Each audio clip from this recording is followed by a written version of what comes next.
ഞങ്ങൾ കുതിരവണ്ടി ഒന്നും പിടിച്ചില്ല, ഞങ്ങൾ നേരെ ഒരു ഓട്ടോയിൽ കയറി. അണ്ണാ ഉങ്ക പേരെന്നെ? മോഹൻ. ഇതാ കാണാണ് അമ്പലം. എന്തായാലും ഫുഡ് കഴിച്ചിട്ട് വേണം കയറാൻ. രാവിലെ നേരത്തെ ഇറങ്ങിയതിനെ കൊണ്ട് നല്ല വിശപ്പ്.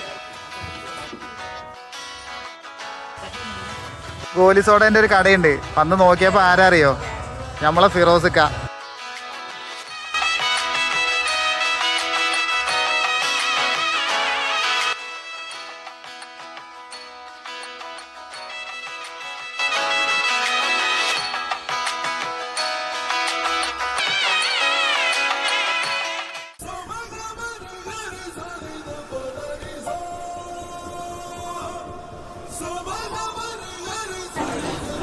ടൈപ്പോയി ആയതുകൊണ്ടാണ് ഇത്ര തിരക്ക്. നമ്മളെന്തായാലും കയറി തൊഴുതുണ്ട്. ഇവിടെ വന്നു കഴിഞ്ഞാൽ നമുക്ക് ഫ്രീ ഫുഡൊക്കെ ഉണ്ട്. പഞ്ചാമൃതം കുറച്ച് സാധനങ്ങളൊക്കെ വാങ്ങിയിട്ടുണ്ട്. അപ്പോൾ ഇന്നത്തേക്ക് അത്രേ ഉള്ളൂ. നാളെ കാണാം. Okay, by.